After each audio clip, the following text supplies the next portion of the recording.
Hello, good morning mga inaanak. Ito, late ang gising ni Ninang kasi gusto kong magpahinga ng todo-todo para sa mamaya ay ready tayo para ating magtrabaho. So, bibiyahe tayo ulit para isubmit ang ating kailangan sa assessor, completed ang ating requirements. Kay Sulangi, pati CTC lumabas. At sana magtuloy-tuloy ito. So, pero bago ang lahat, tayo ay mag-breakfast muna. Okay? So, late ako ngayon kasi kailangan ko talagang magpahinga. Okay? I need rest. To the rest talaga tayo. So, after that, before breakfast, samahan nyo akong mag-exercise muna. Diba? Sabi ko sa inyo kagabi. Diba? Oh, sampulan nyo si Ninang. Ito ha, kahit walang tugtog, kaya natin mag-exercise, di ba? O, di ba? O kaya gusto nyo rin sumayaw, hindi na lang sasayaw si Nina. Kasi sobra na yon, di ba? So,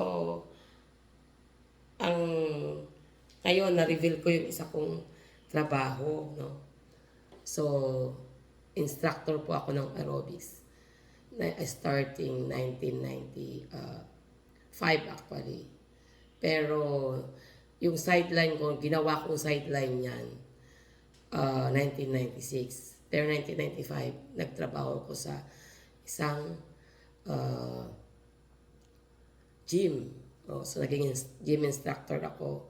That was full-time. So, natuto kong mag-aerobics.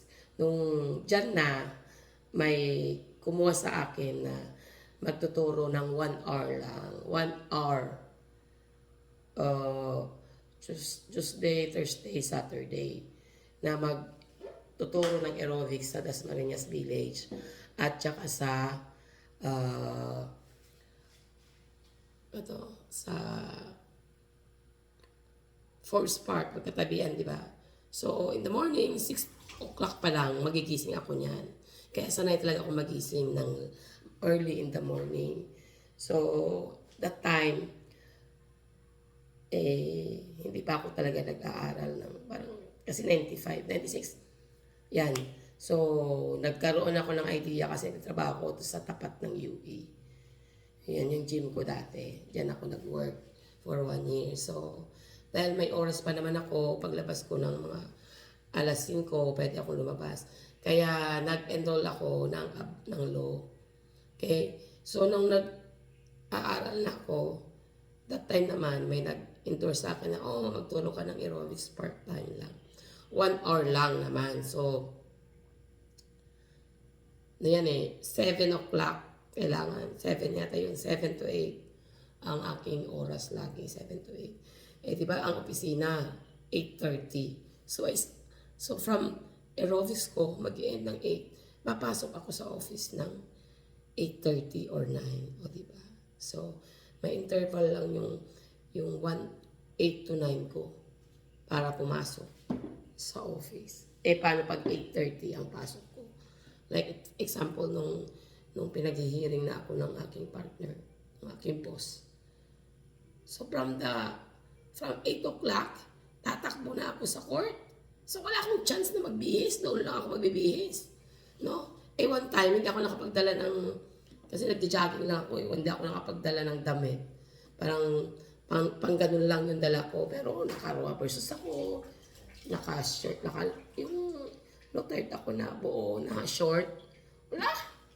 Talagang, wala akong magagawa. Utos ng boss So, ganun po ako noon. Kapag utos ng boss, wala tayong magagawa. Talagang naka-leggings ako na hanggang yung mid-rib. Ay nako. Todo talaga. Wala akong magagawa. Hindi mo ako pwede i-contempt ng judge. Siyempre, nag-ask ako ng permission. Your Honor, pwede ba akong mag-represent? Kasi yung aking partner not feeling well for today. Of course, not feeling well every day. O, diba? Yan ang drama namin. Kapag kami ay, not feeling well yung kasama namin, may handler ng case. So, anyway, yun. Ganun po yung kwento. Kaya, nakapag-hearing ako na yan. That is the one of my experience na hindi ko talaga makakalimutan. Kala ko ipakukulong ako ni Judge. Sa Makati yun. So kaya naman binigay sa akin yun ng aking boss kasi alam niya mga 15 minutes mag-taxi ako, nandun ako sa court. So mas mabilis ako kaysa siya na manggagaling ng Pasay. Yan. So kung naman i-allowed ako na mag-appear, hindi. Why not? Pero pag sinabi na just you're not allowed, go outside. O di syempre, go out. Syempre, ang kaso, in-allowed niya ako kasi number 1 pa yung kaso, yung call ng aming case, di ba? So, yun pa yung mga experience na gusto kong i-share sa inyo.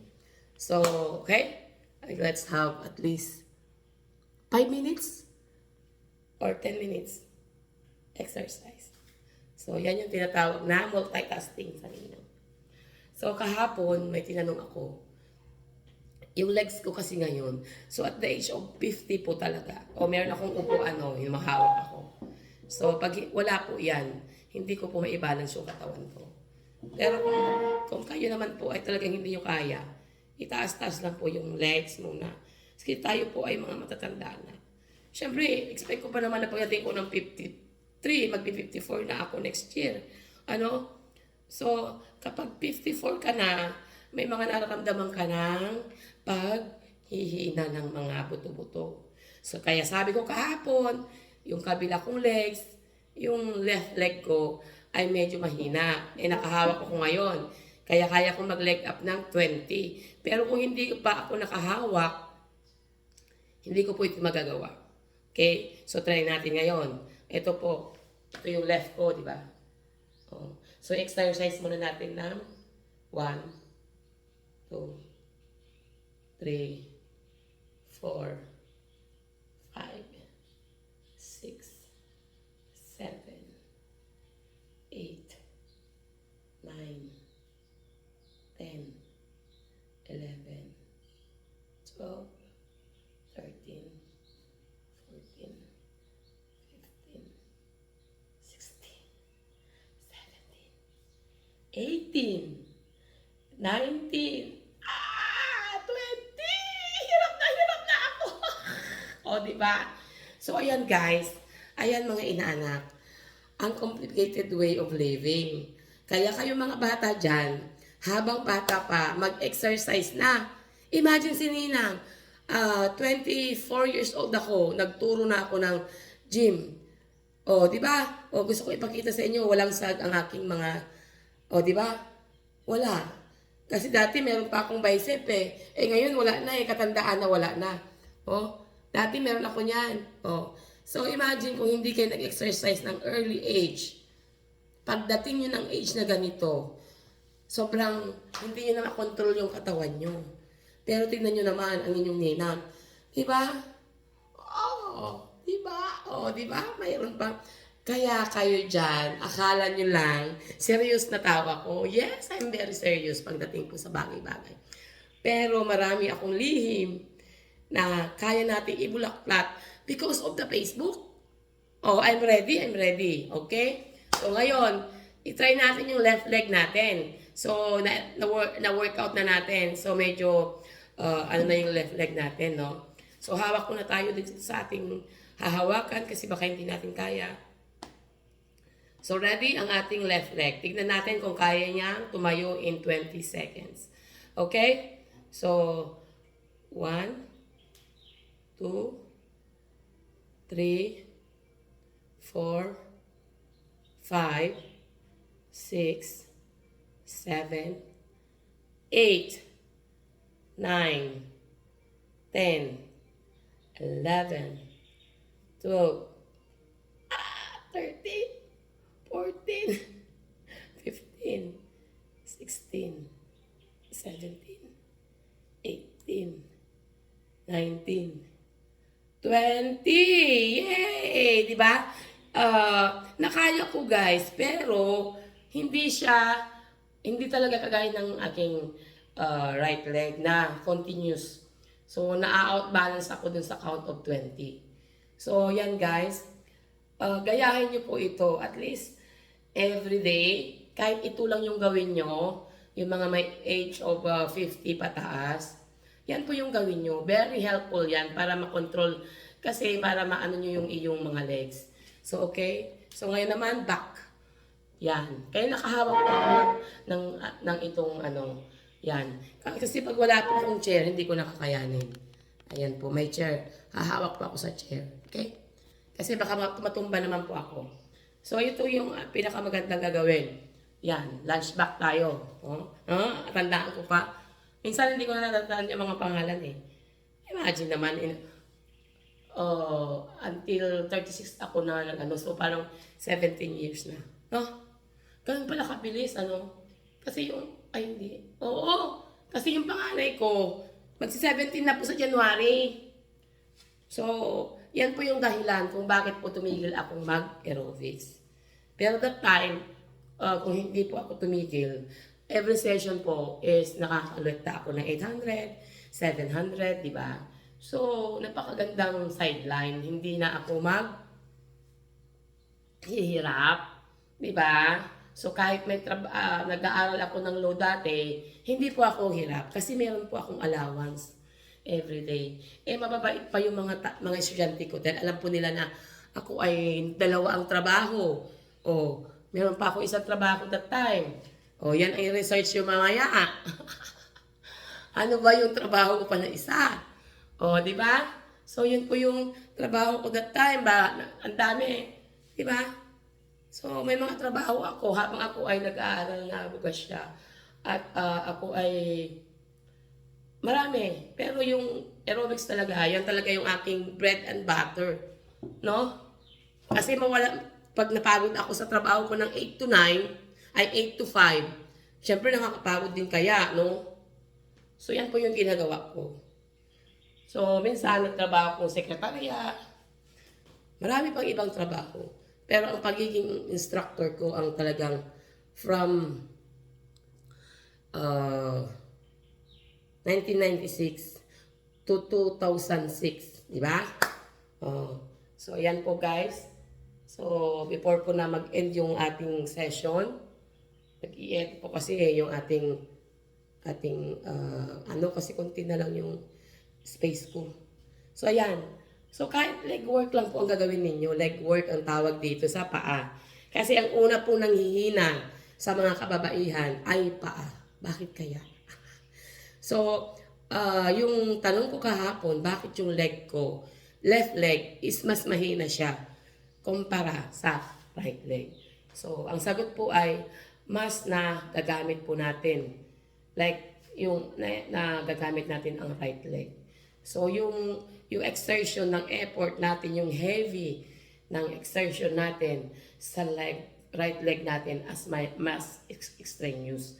Mas na-exercise po natin. Compare po sa legs. Minsan yung legs natin nababaliwala.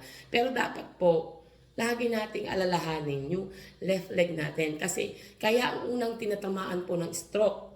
So kung may mga stroke po kayo dyan na nakikita, is yung left. Sometimes yung left arm, minsan yung ganyan. Kasi mas mahina po yung ating left side ng body natin. Okay? So hindi pa ako doktor, hindi ko na po ipapaliwanag lahat. Okay, mga inanak, ayan.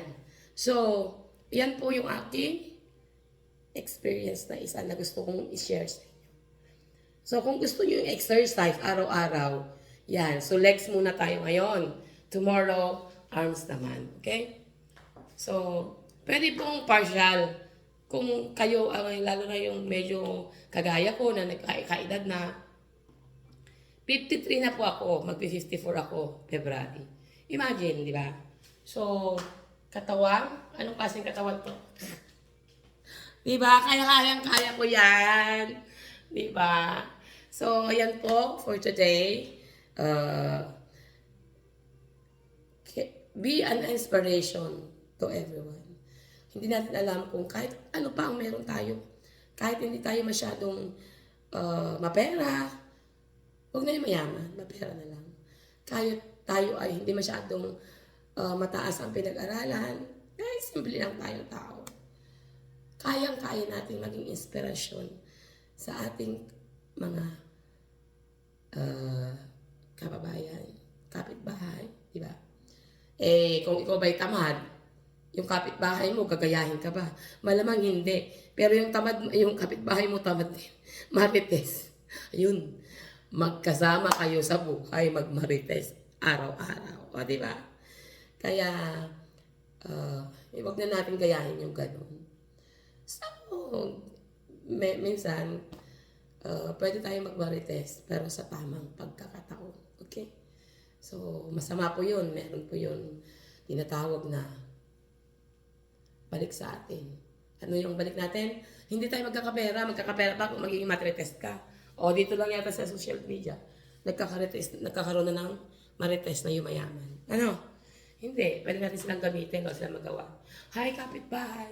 Pwede mo bang panoorin yung aking vlog? O, di ba? Good morning, good morning. As I've said, thank you sa pag-follow sa akin. Thank you. And mag-breakfast na si Ninang. And later on, ako din ay magtatrabaho ulit. Di ba? Oh, good night. Good morning. And have a good day. Work. Wala pong problema doon. Mag-work po tayo lagi. Okay? So, yan.